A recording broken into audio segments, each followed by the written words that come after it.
Good evening, everyone. I'm Kelly Wright. Thanks for joining us tonight. And I sincerely hope that wherever you are, that you are safe and well, taking care of yourself and each other.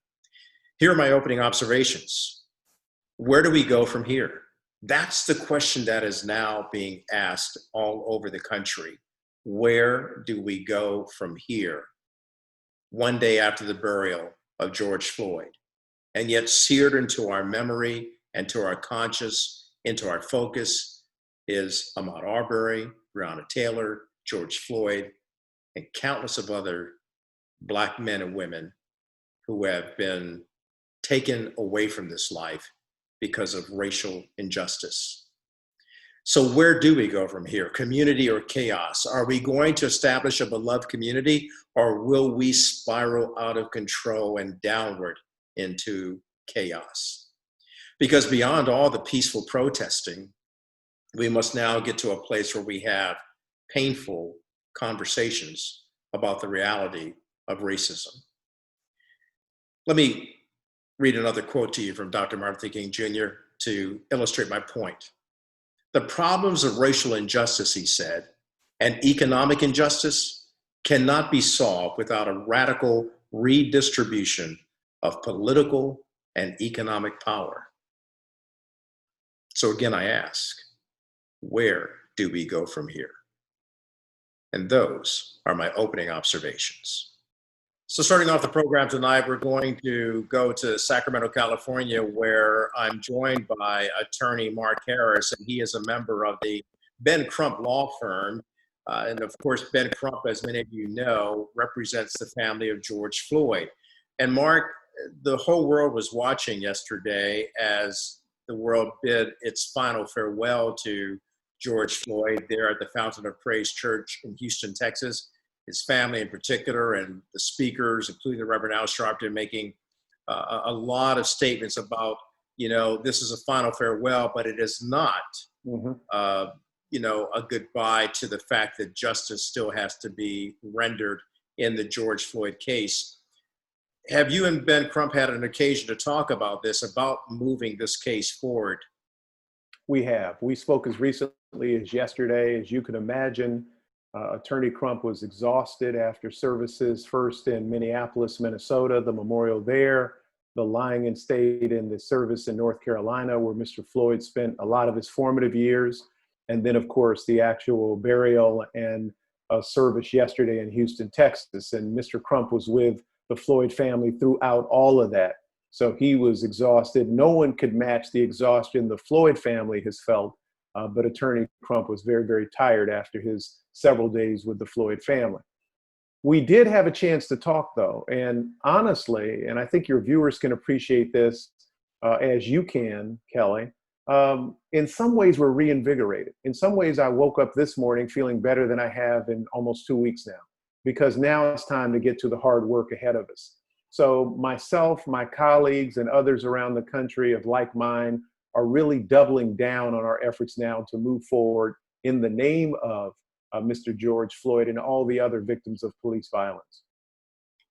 It's so important, because there is this this question about where do we go from here, and in particular, as we seek justice in this case, there's also the matter of what's going on within police departments all across the country.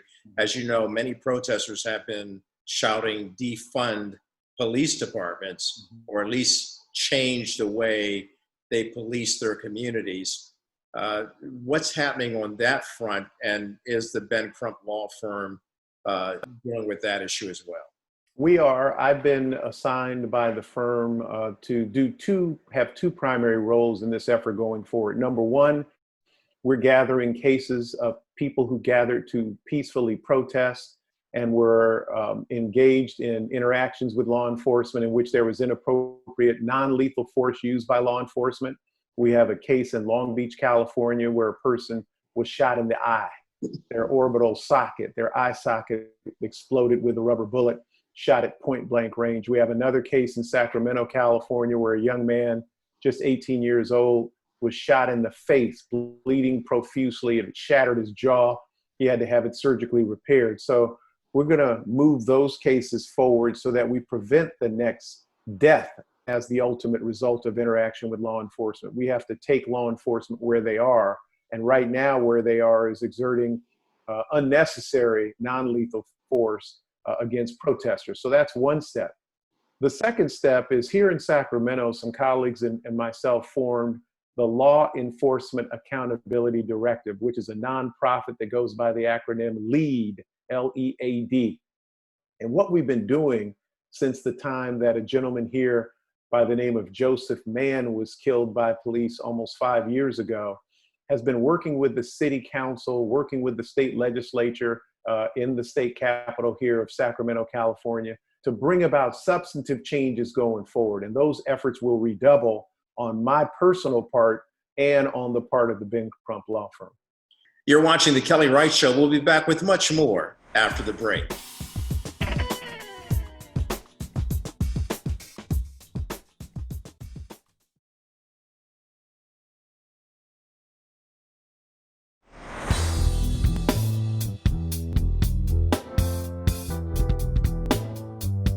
You're speaking about substantive changes, and it appears that substantive changes are underway in Minneapolis, where all of this unfolded before our very eyes on that Memorial Day when Officer Chauvin put his knee on the neck of George Floyd. The Minneapolis police chief announcing today that he plans to reform the police department, also stating today that he was going to withdraw immediately from contract negotiations with that city's police union. Here's what Chief Arredondo stated. He said, I'm quoting him here, I plan to bring in subject matter experiences and advisors to conduct a thorough review of how the contract can be restructured to provide greater community transparency and more flexibility for the reform.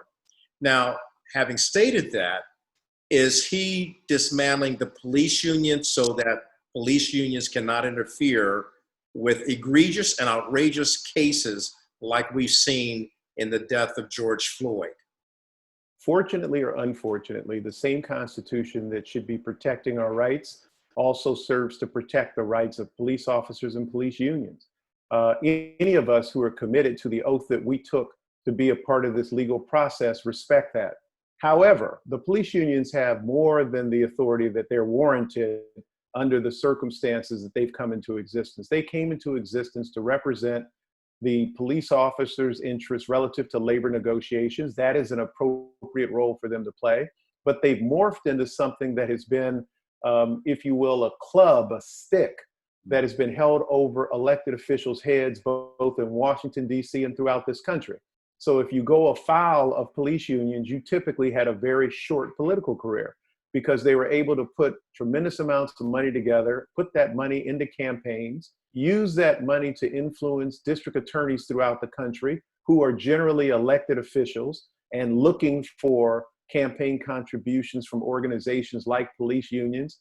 So as you can see, this has grown and grown and grown over the years relative to their influence. Their influence should be limited, should be absolutely shortened, should be cut off at the pass in terms of the role that they've been playing in police administration over the past several decades. Yeah, and it is certainly goes to the point of Attorney General Keith Ellison there in Minnesota, who had stated that it's hard to bring a conviction against a police officer. It's because of the strength of these police unions across the nation. So it's interesting to keep following the developments of that in Minneapolis. I know that the mayor there does not want to defund the police, but he too has stated publicly that the police union is a problem. So we'll continue to follow those developments. If I could just speak to that Sure. for 2 seconds though, Kelly, you know, there's a misconception about the call to change policing in this country. The catchy phrase is defund the police. But what we're really talking about is reallocating the resources that have been designated for public safety from city to city, county to county, and state to state throughout this country. We're not just talking about police officers on the street. We're talking about dispatchers. Every time rank and file police officers who go out and face all kinds of death and destruction, most of us wouldn't want to take on the role of being a police officer. The dispatchers and the other folks who are in the office who never put themselves in harm's way are entitled to the same kind of benefit increases, the same type of retirement benefits, the same type of health benefits. That has to change. The militarization of policing should change. What do police departments need with tanks and armored troop carriers and helicopters for that reason? I don't understand how I, as a private citizen, or any of your viewers, sleep more peacefully at night in their beds because cops are given military-like weapons to use against us, the citizens of that particular jurisdiction. So we're not talking about defunding the police, even though that's the term that is abbreviated, been used on an abbreviated basis. We're talking about reallocating those resources. How about preventative, taking 10 or 20 or $50 million and using it for the homeless, or for drug counseling, or for psychiatric care, or any of the other things, for youth services, all the different things that that money could be reallocated for. That's what we're talking about when we're calling for changes within the police departments and within policing.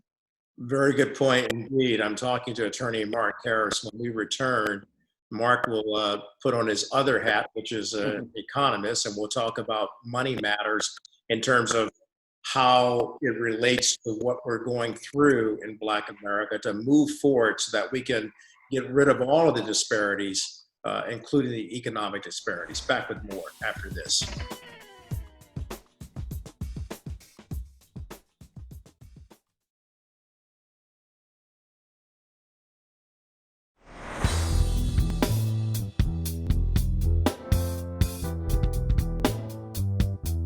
Welcome back to the program. So Mark Harris is with me now. He's attorney Mark Harris, part of the Ben Crump law firm, but he is also an economist. In fact, he's an economics professor out there in Sacramento at Merced.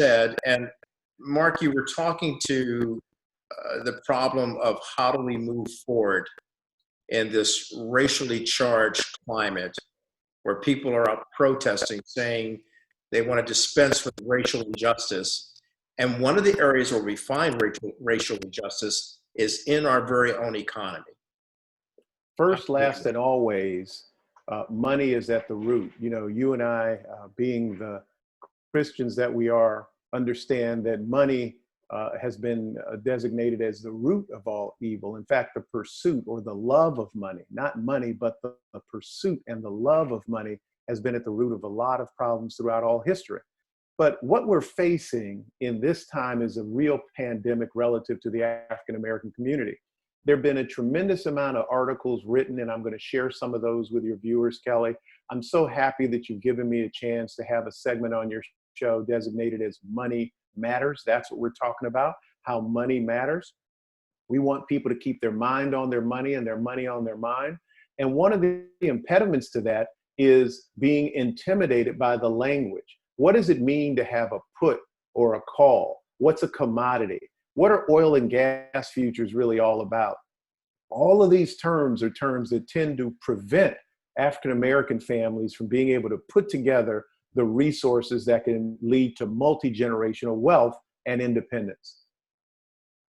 So if we lack that knowledge, that limits us in terms of bringing total equality to our communities. Yes. And even with regard to the cases that we've seen, the George Floyd, the Breonna Taylor, the Ahmaud Arbery's, these cases, a lot of people they can't correlate the two.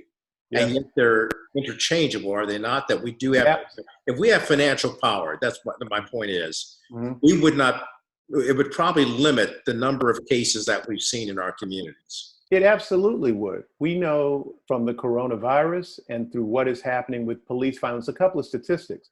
In Los Angeles County, the news was just released, and it won't surprise any of your viewers, that of the entire universe of police shootings within the past year, 80 to 90% of those have been African Americans or Latinos. 80 to 90%. That's a ridiculously high number. Now, race and the economy, finances and race have an intersectional relationship. In other words, they're not disconnected. So in some ways you can replace Black or Latinx or any number of terms with poor or disenfranchised or oppressed. We're talking about true independence. And in order to have true independence and true strength, you need to have economic independence and economic strength. So Mark, enlighten us based on these recent articles that have really stated categorically, like you've stated, what's going on in America in terms of our economic health as well in the Black community. So there are a couple of articles that I'd like people to pay attention to. One of them was in this morning's New York Times. Now, again, some people figure, why is it that I would either subscribe to the New York Times or even pay attention to the New York Times? The New York Times, and I have no individual economic benefit from this. This isn't a paid commercial for the New York Times. But the New York Times is one of the great sources of information. They constantly have articles of import, particularly relative to finance and the economy. There was one today, and the title is "The Stark Racial Inequity of Personal Finances in America." Wow. The stark racial inequity of personal finances in America.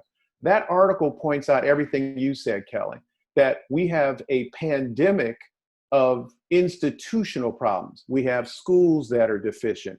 We have hospitals and medical care that are deficient, food deserts that we're all very familiar with, social problems that are different for our community than they are for any other community. The inability to have multi-generational wealth because Papa and Mama, Big Mama and Papa didn't have a chance to have a good credit rating or a good credit score. They were always struggling, chasing their money instead of having their money come to them as they slept. 2 generations later, their grandchildren have the same struggles. And you add to it, Kelly, even when one of us is able to climb out, as you were able to and I was able to, the amount of school debt on this generation is astronomically high. So those are the things we're going to talk about. We're going to explain it to your viewers. We're going to give them a chance to understand what this language of finance is all about. We're going to do the building blocks of financial stability and financial literacy. I'm really looking forward to continuing to bring Money Matters to your viewers.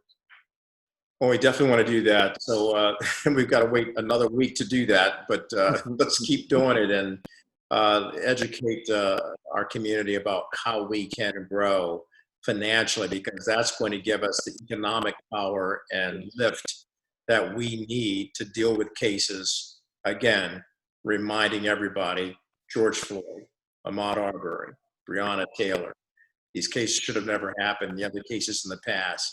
And so when we deal with the entire spectrum of racial injustice, we have to get justice financially. We have to get it in terms of our health. We have to get it in terms of our education and in terms of the criminal justice system and social justice. Mark, I appreciate you coming on this program and enlightening us and informing us. Keep us informed. Let's keep the light shining in the darkness. Kelly, this is the highlight of my week. Coming on your show is the highlight of my week. I look forward to it, and I'll do it as long as you'll have me. Thank you. That's an all shucks moment, man. Thanks. We appreciate you for that. Mark Harris, a member of the Ben Crump law firm, and certainly kudos to both of you for the work that you're doing. It's courageous, it's bold, it's exactly what we need. And we'll be back with more of the show after this. In fact, coming up, Mark, we'll be talking to Reverend Anthony Evans. He is the president of the National Black Church Initiative. And I think you and him have a lot of topics that dovetail with each other. We're back with more after this.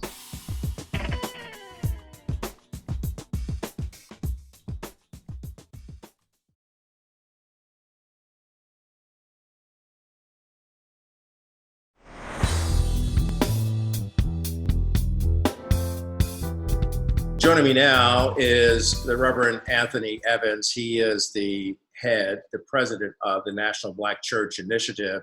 And we both felt that this was a time for us to talk because the nation is still reeling from COVID-19. And of course, top of mind right now is that we're also healing from George Floyd, Breonna Taylor, Ahmaud Arbery. And the list goes on about how many Black men, women, and children have succumbed to murder and death by police and racially motivated incidences that have occurred too much for too long. And Reverend Evans, as we get through this time, fresh on the burial of George Floyd, and yet fresh in our minds of the massive protests that we've seen on a global scale. How or where do you see the role of the National Black Church Initiative coming in to help heal our nation and therefore bring people together? Well, thank you very much for this opportunity to share with your audience, and congratulations on your new show. And I'm excited about the Black News cable network that you're on. And so congratulations. This is a reflective time for our nation. And it's not that we have not been here before. So if you have chance to reflect, you should be better. And what we are saying, the National Black Church Initiative is saying 34,000 of our churches with about another 116,000 sister churches, Black churches around the country that constitute about 150,000 Black churches. We're saying about three things. First of all, I think that if anybody who is in this space need to pause and reflect, and you don't need to be frozen or isolated, is a pause and reflect on who you are, your values, and what you are doing to either contribute to it or take away from this moment. Because there's a lot of Black and white, and I must say a lot of our white brothers who are taking away from this moment because they are afraid to pause, they are afraid to reflect. Because if they pause and reflect, three things from our white brothers that will be very apparent. First of all, they have never, if they look back in their Google file, their emails, they have never written a letter of outrage of any of the deaths that you just mentioned and and the thousands of the invisible names that you and I know, but they don't know. As a human being, you have to respond to that humanity. And many of them have not responded to that humanity. That's why you and I, who was born years ago, when this was a problem, that it is still a problem because our white brethren and our sisters who are Christians, who love the Lord, who believe in God, have never paused and reflected. The second point is very simple. If you pause and reflect, that constitutes an action. And of course, they will tell you all the kind things that they have done, but there has been personal kind things, minimalism. And to deal with racism and to deal with white supremacy, you have to attack the very system that gives you the privilege of what you're doing. Malcolm said that if every white person will check themselves, this is nothing new, and deal with their own community, we would have moved race relationship further.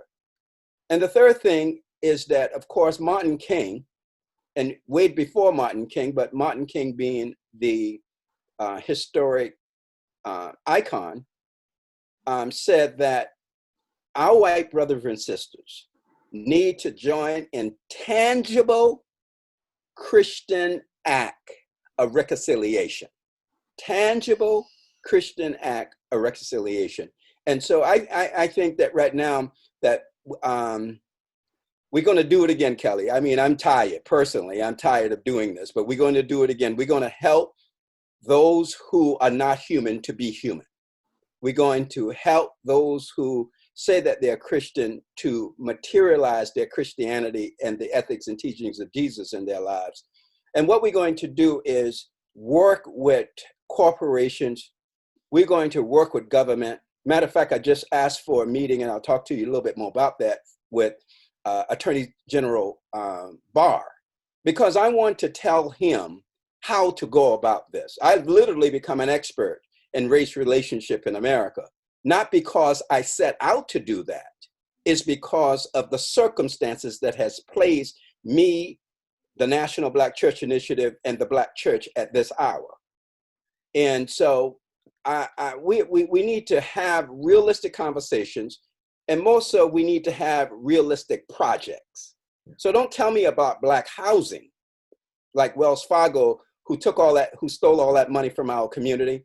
We need for Wells Fargo to give that money back to organizations like ours. And one of our program is to raise the Black home ownership rate above the 50% over the next 10 years. If I had those resources, I will be able to do that. But white corporations cannot steal from our community, then give up 10% back, and then expect us to do all of this heavy lifting by ourselves. I'm talking to Reverend Anthony Evans about how we move forward. He is the head of the National Black Church Initiative.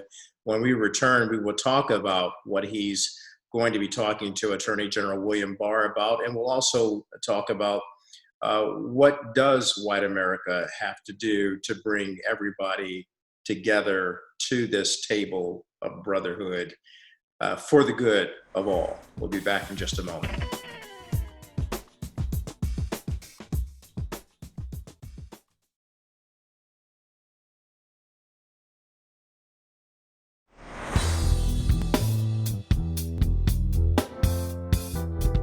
Welcome back to the program. So I'm talking to the Reverend Anthony Evans. He is the president of the National Black Church Initiative.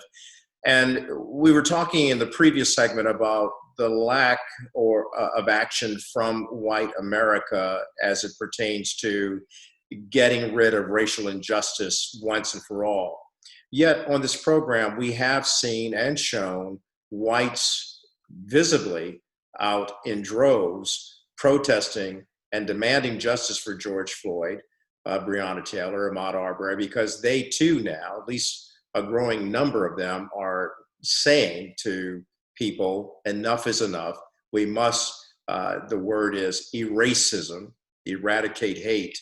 And then there have been a couple of white pastors on this program who have stated, you know, the sins of our past have to be dealt with.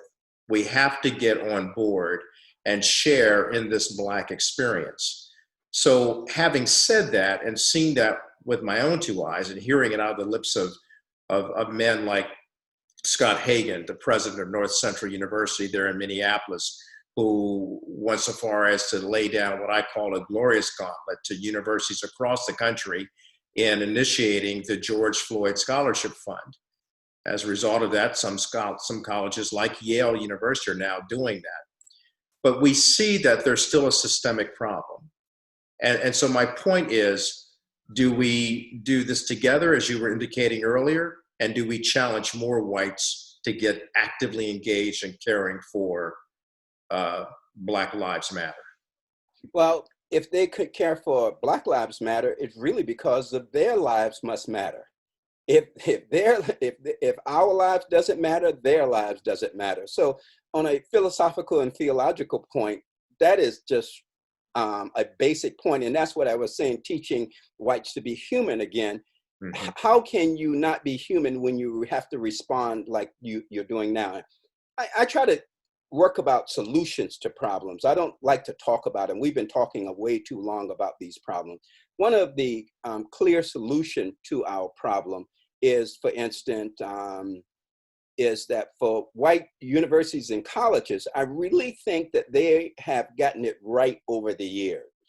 What they have not done, even though they have all of these resources available for Black students, what they have not done is place the authority of these resources in the hands of Black folks who knows what to do with those resources and can identify children. For instance, the Black Student Fund, headed by attorney Leroy Nesbitt, is an excellent example of how white universities can pull him into the mixture and allow him and other experts in Black education to teach them how to do this in a very dramatic way. I think one of the problems of dealing with white people and their resources is that they want to keep the resources, and then they want to tell you what to do with their resources, and then they want you to tell them that was all right. I think that's the wrong formula. I'm asking our corporations, our foundations, our institutions to allow African-American experts in that field to guide you through the process, giving them fiscal authority as well as programmatic authority to do some radical changes. If you allow that to happen, Kelly, we'll see dramatic changes in a number of areas. So that's number one. Number two, got to be, if that's education, we got to deal with the issue of health disparities. And the health disparities is another issue that we're dealing with. For instance, right now, at this moment, the federal government has not made a concrete example of what they're doing to deal with COVID-19 in our community. So there's not one funded federal programs, either from the CDC, HHS, NIH, any of our government agencies right now. That may change in weeks to come, but I'm talking about right now to deal with COVID-19. Again, I want you to stay with us because we want to get back to what's going to happen with your meeting with an Attorney General, William Barr. I was saving that for last because I wanted people to hear everything else that you're saying, because sometimes when we talk about anything related to the Trump administration, our mind goes there and we stay there, but there's so many other important factors to building up our community and engaging with the world on an equal level. So I appreciate everything that's going on within the National Black Church Initiative. And when we return with Reverend Anthony Evans, we will drill down on what he is going to say in his meeting to the Attorney General of the United States, William Barr. We're back with that in just a moment.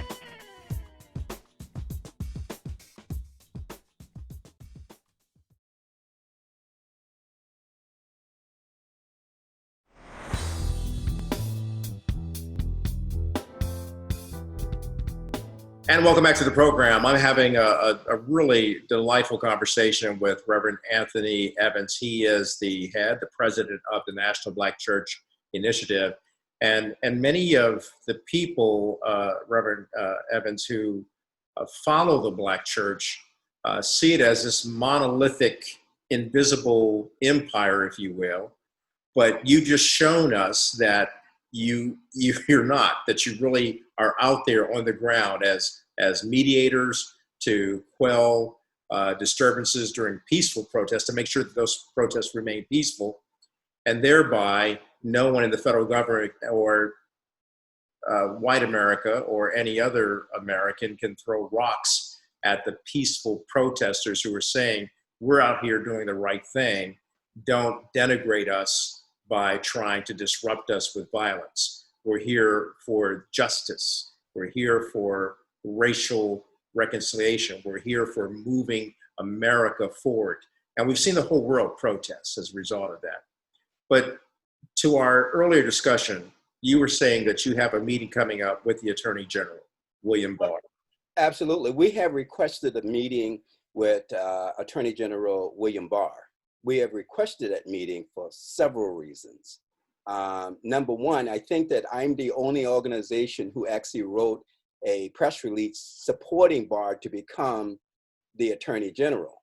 And we did that out of the fact, let me tell you the reason why we did that. We did that out of the fact because we are not called here to hate Donald Trump. That is not what my calling is. My calling is to work with everybody. And Kelly, sometimes it's very difficult to work with people. You know that, work with organization. I'm not going to always be successful. But one of the things that separates, I think, me from other people, that I'm willing to sit down with anyone. My critics, those who support me, those who don't support me, let me explain the reason why I've taken that position. So we sent a press release and we got a lot of flack for that. And so I think that the Attorney General hoped that he will meet with us. But the second thing is that when he made the decision, William Barr, to not persecute the case of Eric Garner, I was so outraged that I sent William Barr a letter totally disagreeing with him. And I challenged him, come to any of the churches, any of them, any of the 34,000 churches or any of the 150,000 churches, come at 11 o'clock service and explain to us how you decide not to prosecute those two officers who choke Eric Garner to death on videotape. And then lo and behold, if William Barr didn't get the message, he got the message now through George Floyd.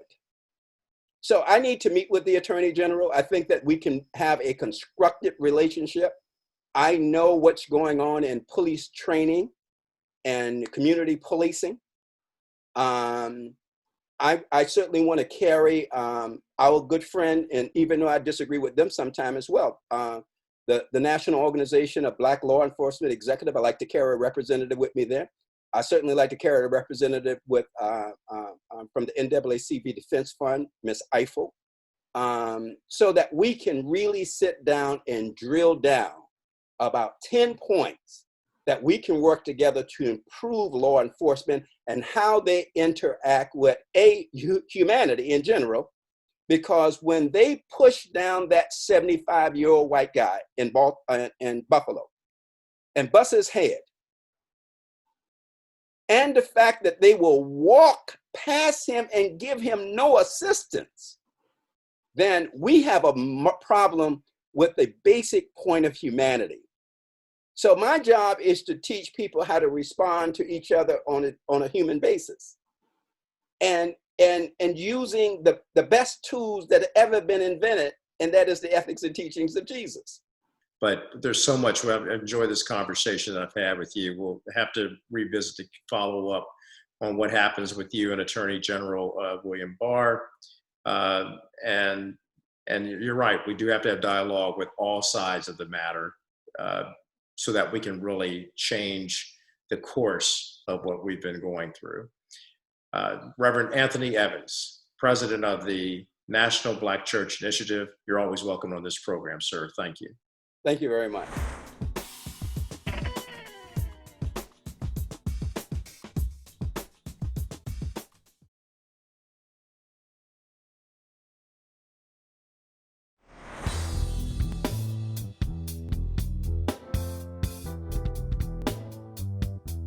Welcome back to the program. So it's time now to discuss strengthening the family, #FamilyStrong, because we do need to make our family stronger, especially in this age of COVID-19, and especially given what we've gone through racially in the Black family due to George Floyd, Breonna Taylor, Ahmaud Arbery, and of course, so many more. And so George and Tondra Gregory joining me now that we Journey for Life. They're also chaplains for the NFL team, the Los Angeles Chargers. And guys, you're always welcome here. Love having you here. America's been through a lot of pain, especially Black America. We saw the pain unfold. We saw the grief in yesterday's funeral there in Houston. How do we get through the pain, the grieving process, and then live to fight this battle to really, really, really reconcile this nation?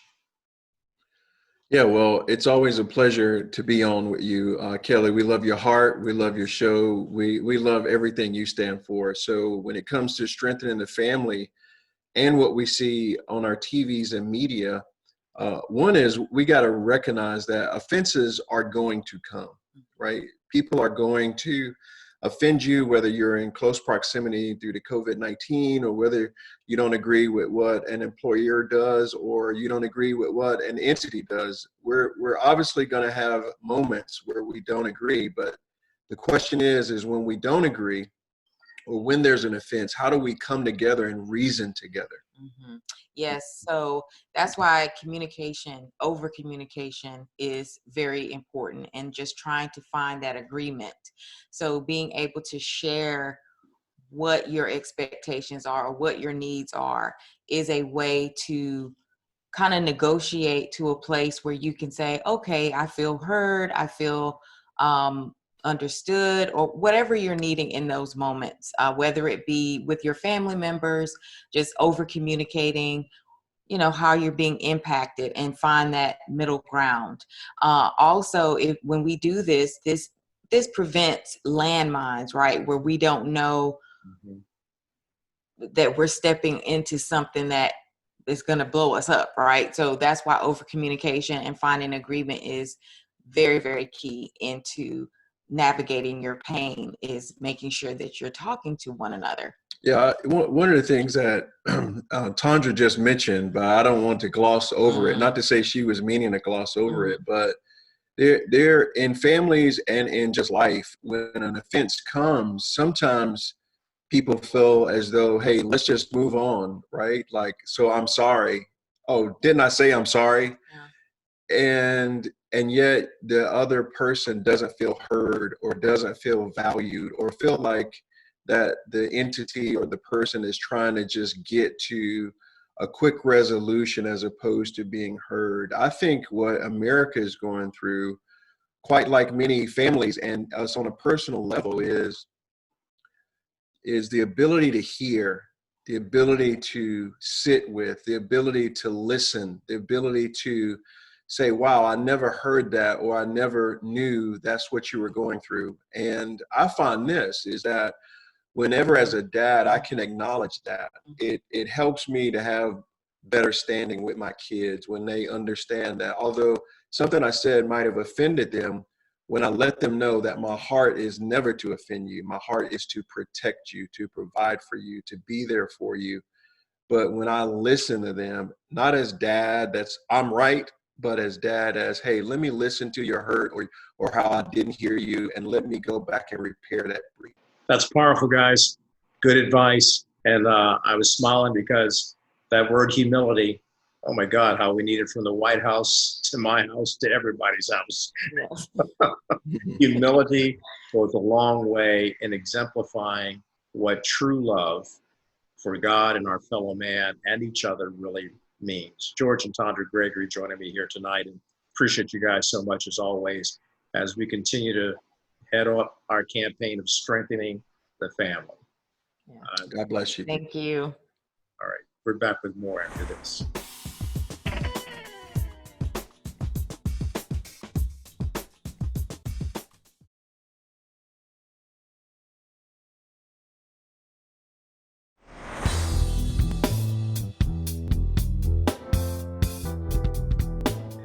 Welcome back. And now for my final word. In one of the songs that I wrote called Take a Look Around, I wrote these lyrics.